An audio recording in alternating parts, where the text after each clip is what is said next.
Imamat pasalnya yang ke-13. Tuhan berfirman kepada Musa dan Harun, apabila pada kulit badan seseorang ada bengkak atau bintil-bintil atau panau, yang mungkin menjadi penyakit kusta pada kulitnya, ia harus dibawa kepada Imam Harun, atau kepada salah seorang dari antara anak-anaknya, imam-imam itu. Imam haruslah memeriksa penyakit pada kulit itu, dan kalau bulu di tempat penyakit itu sudah berubah menjadi putih, dan penyakit itu kelihatan lebih dalam dari kulit, maka itu penyakit kusta. Kalau imam melihat hal itu, haruslah ia menyatakan orang itu najis. Tetapi jikalau yang ada pada kulitnya itu hanya panau putih dan tidak kelihatan lebih dalam dari kulit, dan bulunya tidak berubah menjadi putih, imam harus mengurung orang itu 7 hari lamanya. Pada hari yang ke-7 haruslah imam memeriksa dia. Bila menurut penglihatannya penyakit itu masih tetap dan tidak meluas pada kulit, imam harus mengurung dia 7 hari lagi untuk kedua kalinya. Kemudian pada hari yang ke-7 haruslah imam memeriksa dia untuk kedua kalinya. Bila penyakit itu menjadi pudar dan tidak meluas pada kulit, imam harus menyatakan dia tahir, itu hanya bintil-bintil. Orang itu harus mencuci pakaiannya dan ia menjadi tahir. Tetapi jikalau bintil-bintil itu memang meluas pada kulit, sesudah ia minta diperiksa oleh imam untuk dinyatakan tahir, haruslah ia minta diperiksa untuk kedua kalinya. Kalau menurut pemeriksaan imam bintil-bintil itu meluas pada kulit, imam harus menyatakan dia najis, itu penyakit kusta. Apabila seseorang kena kusta, ia harus dibawa kepada imam. Kalau menurut pemeriksaan imam pada kulitnya ada bengkak yang putih, yang mengubah bulunya menjadi putih, dan ada daging liar timbul pada bengkak itu, maka kusta idapanlah yang ada pada kulitnya.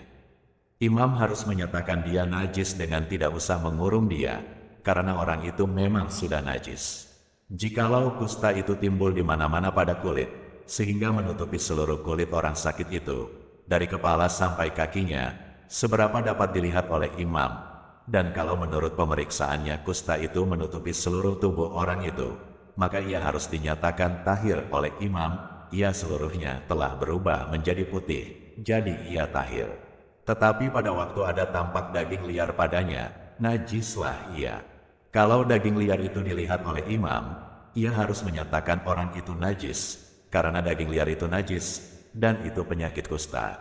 Atau apabila daging liar itu susut dan berubah menjadi putih, haruslah orang itu datang kepada imam.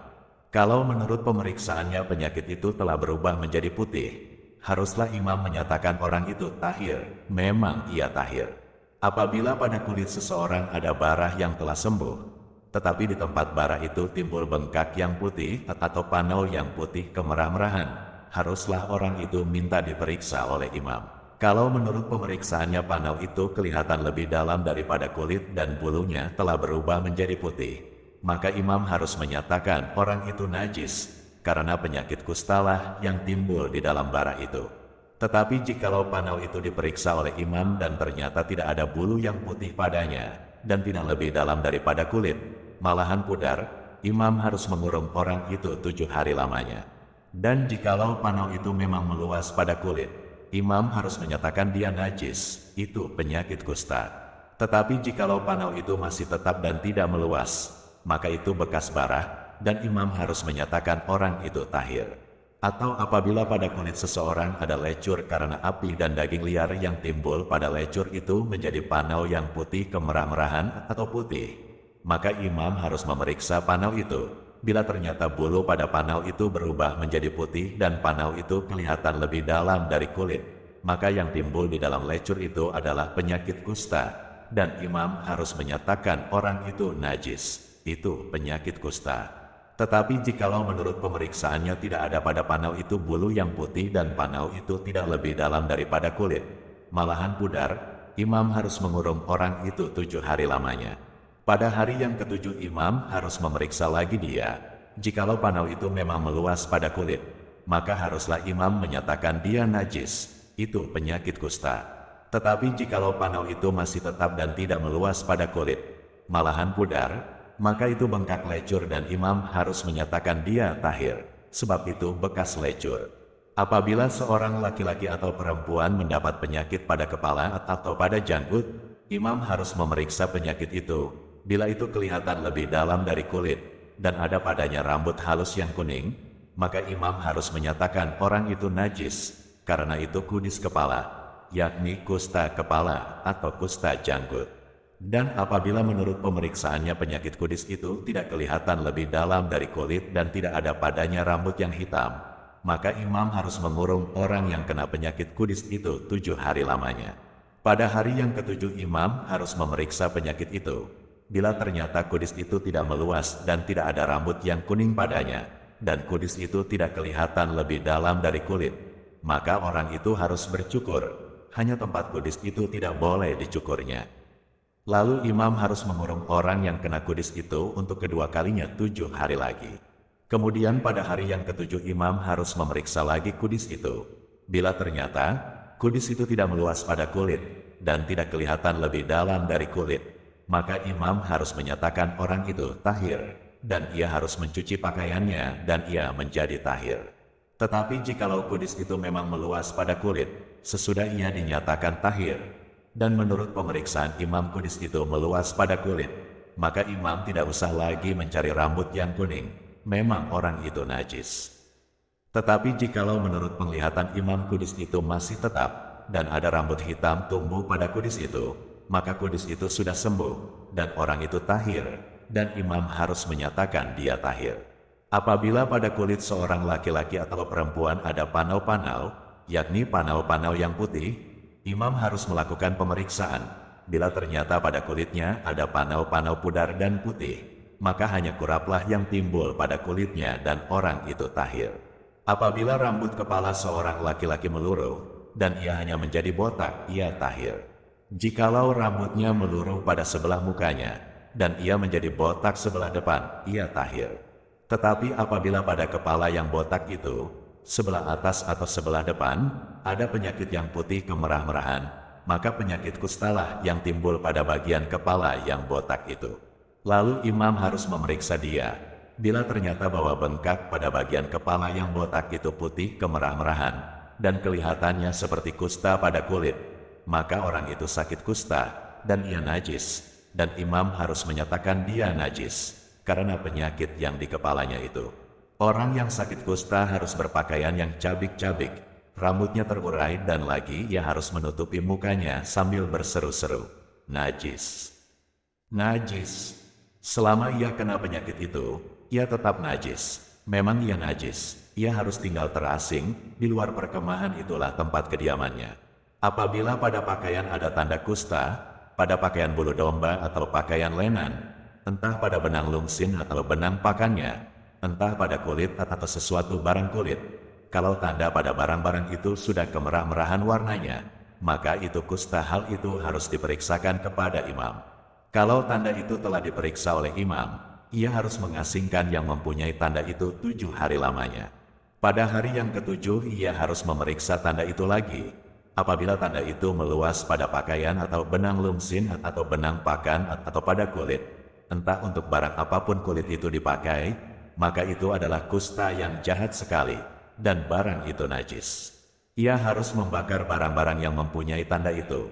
Karena itu kusta yang jahat sekali, barang-barang itu harus dibakar habis.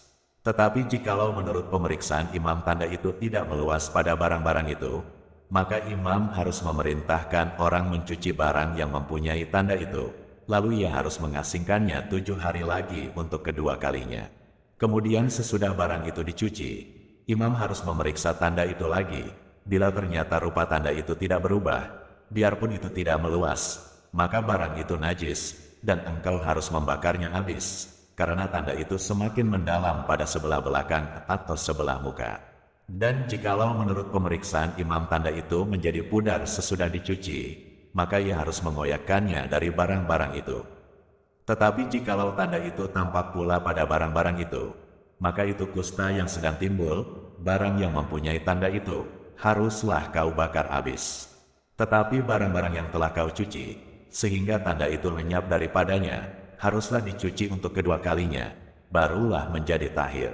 Itulah hukum tentang kusta yang ada pada pakaian bulu domba atau lenan, atau pada benang lungsin, atau pada benang pakan, atau pada setiap barang kulit, untuk menyatakan tahir atau najisnya. Imamat pasalnya yang ke-14. Tuhan berfirman kepada Musa, inilah yang harus menjadi hukum tentang orang yang sakit kusta pada hari pentahirannya, ia harus dibawa kepada imam, dan imam harus pergi keluar perkemahan. Kalau menurut pemeriksaan imam penyakit kusta itu telah sembuh daripadanya, maka imam harus memerintahkan supaya bagi orang yang akan ditahirkan itu diambil 2 ekor burung yang hidup dan yang tidak haram, juga kayu aras, kain kirmizi dan hisop.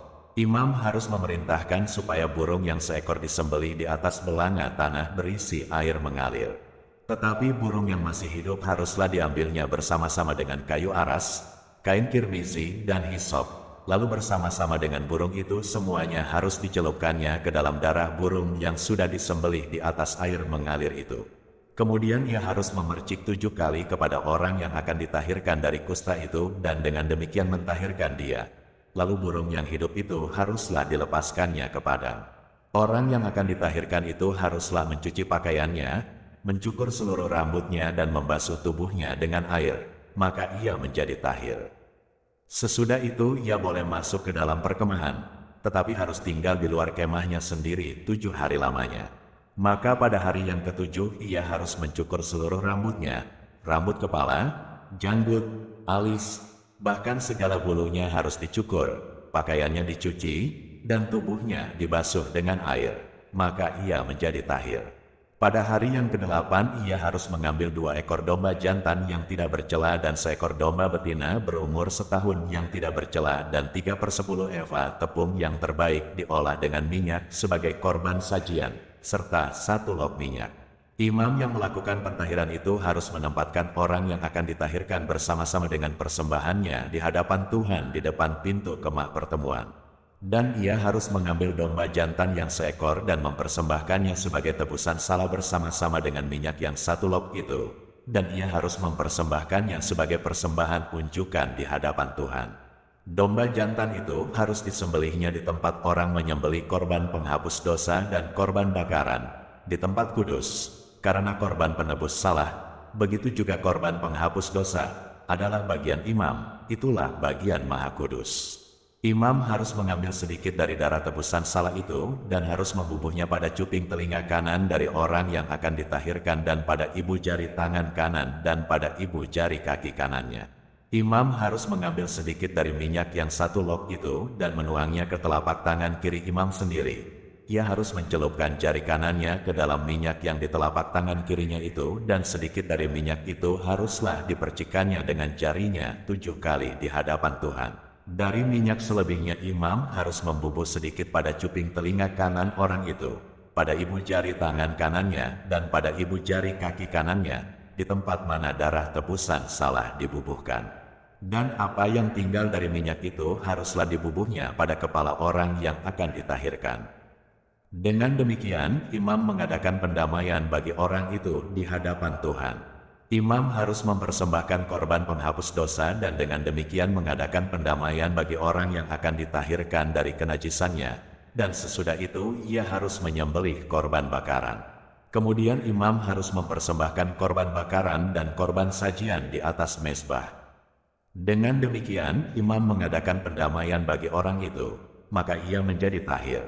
Tetapi jikalau orang itu miskin dan tidak mampu, ia harus mengambil domba jantan seekor saja sebagai tebusan salah untuk persembahan unjukan, supaya diadakan pendamaian bagi orang itu. Juga 1/10 eva tepung yang terbaik diolah dengan minyak untuk korban sajian, dan 1 log minyak. Dan lagi 2 ekor burung tekukur atau 2 ekor burung merpati sekadar kemampuannya. Yang seekor harus menjadi korban penghapus dosa dan yang seekor lagi menjadi korban bakaran. Pada hari yang ke-8 ia harus membawa semuanya untuk pentahirannya kepada imam, ke depan pintu kemah pertemuan di hadapan Tuhan. Kemudian imam harus mengambil domba tebusan salah dan minyak yang 1 log itu. Lalu imam harus mempersembahkan semuanya sebagai persembahan unjukan di hadapan Tuhan. Ia harus menyembelih domba tebusan salah dan imam harus mengambil sedikit dari darah tebusan salah itu dan membubuhnya pada cuping telinga kanan orang itu dan pada ibu jari tangan kanan dan ibu jari kaki kanannya. Dan imam harus menuang sedikit dari minyak itu ke telapak tangan kirinya sendiri. Lalu sedikit dari minyak itu haruslah dipercikan oleh imam dengan jari kanannya 7 kali di hadapan Tuhan.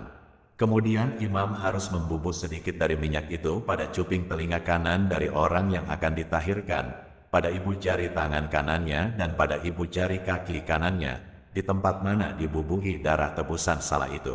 Dan minyak selebihnya haruslah dibubuhnya pada kepala orang yang akan ditahirkan, supaya diadakan pendamaian bagi orang itu di hadapan Tuhan.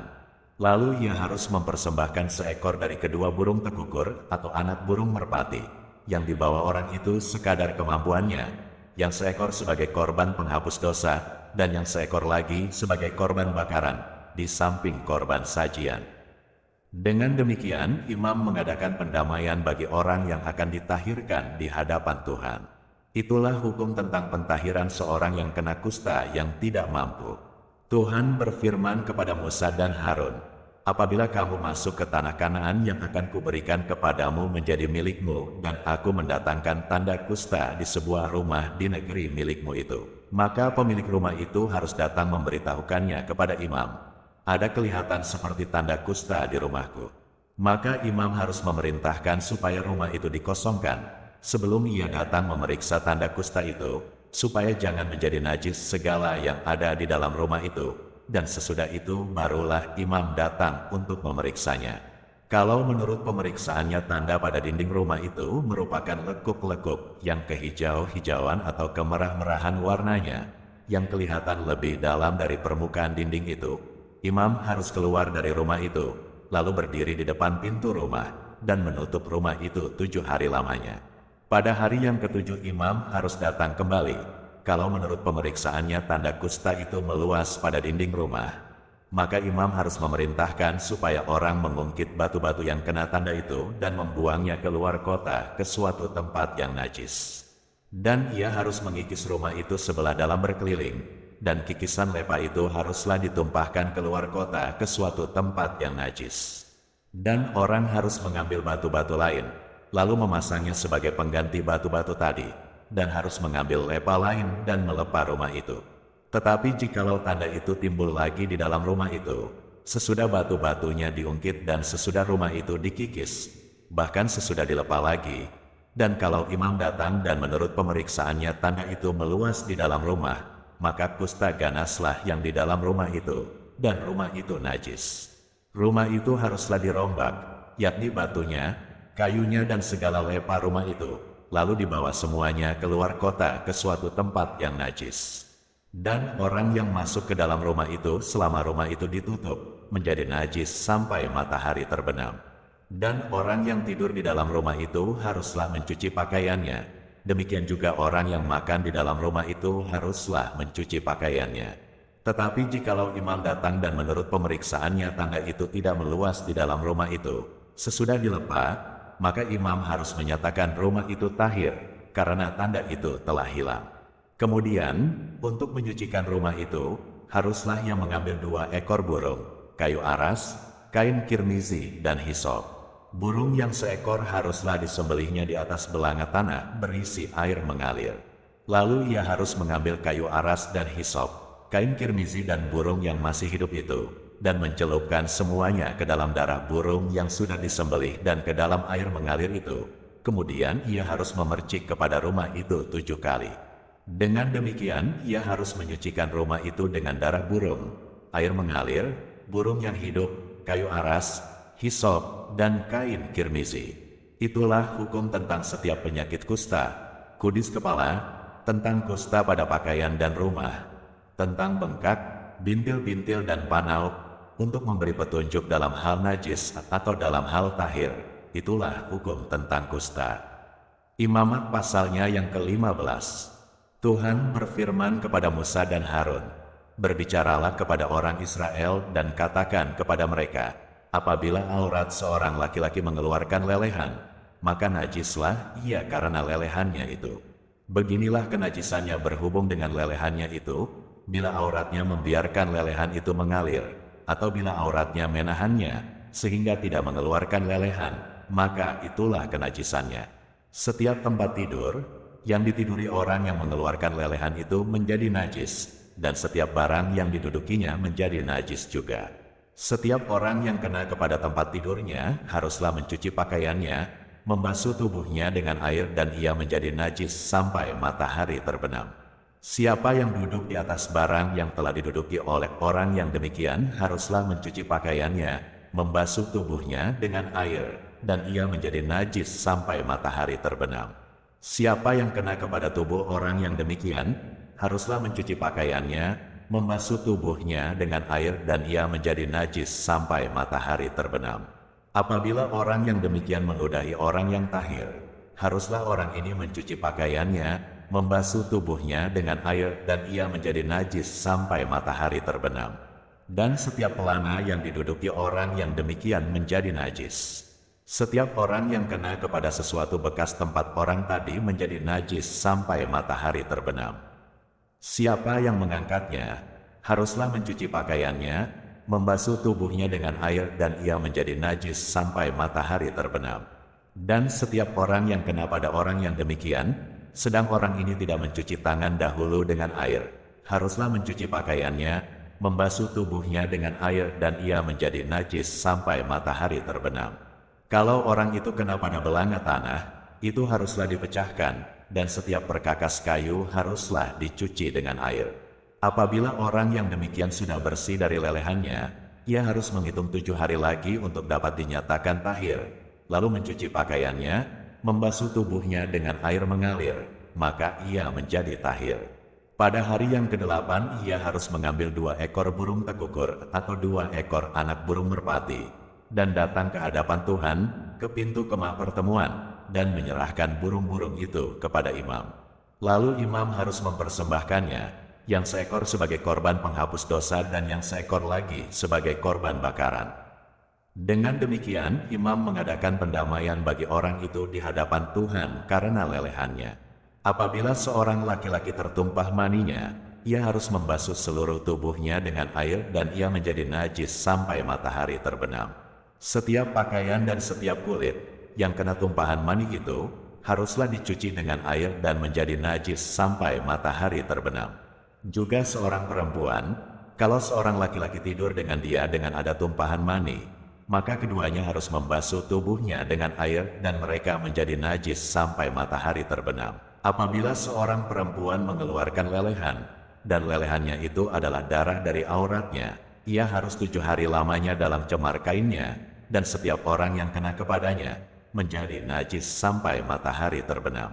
Segala sesuatu yang ditidurinya selama ia cemar kain menjadi najis, dan segala sesuatu yang didudukinya menjadi najis juga. Setiap orang yang kena kepada tempat tidur perempuan itu haruslah mencuci pakaiannya, membasuh tubuhnya dengan air dan ia menjadi najis sampai matahari terbenam. Setiap orang yang kena kepada sesuatu barang yang diduduki perempuan itu haruslah mencuci pakaiannya, membasuh diri dengan air dan ia menjadi najis sampai matahari terbenam. Juga pada waktu ia kena kepada sesuatu yang ada di tempat tidur atau di atas barang yang diduduki perempuan itu, ia menjadi najis sampai matahari terbenam. Jikalau seorang laki-laki tidur dengan perempuan itu, dan ia kena cemar kain perempuan itu, maka ia menjadi najis selama 7 hari, dan setiap tempat tidur yang ditidurinya menjadi najis juga. Apabila seorang perempuan berhari-hari lamanya mengeluarkan lelehan, yakni lelehan darah yang bukan pada waktu cemar kainnya, atau apabila ia mengeluarkan lelehan lebih lama dari waktu cemar kainnya, maka selama lelehannya yang najis itu perempuan itu adalah seperti pada hari-hari cemar kainnya, yakni ia najis. Setiap tempat tidur yang ditidurinya, selama ia mengeluarkan lelehan, haruslah baginya seperti tempat tidur pada waktu cemar kainnya dan setiap barang yang didudukinya menjadi najis sama seperti kenajisan cemar kainnya. Setiap orang yang kena kepada barang-barang itu menjadi najis, dan ia harus mencuci pakaiannya, membasuh tubuhnya dengan air, dan ia menjadi najis sampai matahari terbenam. Tetapi jikalau perempuan itu sudah tahir dari lelehannya, ia harus menghitung 7 hari lagi, sesudah itu barulah ia menjadi tahir. Pada hari yang ke-8 ia harus mengambil 2 ekor burung tekukur atau 2 ekor anak burung merpati dan membawanya kepada imam ke pintu kemah pertemuan. Imam harus mempersembahkan yang seekor sebagai korban penghapus dosa dan yang seekor lagi sebagai korban bakaran. Dengan demikian, imam mengadakan pendamaian bagi orang itu di hadapan Tuhan, karena lelehannya yang najis itu. Begitulah kamu harus menghindarkan orang Israel dari kenajisannya, supaya mereka jangan mati di dalam kenajisannya, bila mereka menajiskan kemah suciku yang ada di tengah-tengah mereka itu. Itulah hukum tentang seorang laki-laki yang mengeluarkan lelehan atau yang tertumpah maninya yang menyebabkan dia najis, dan tentang seorang perempuan yang bercemar kain, dan tentang seseorang, baik laki-laki maupun perempuan, yang mengeluarkan lelehan, dan tentang laki-laki yang tidur dengan perempuan yang najis.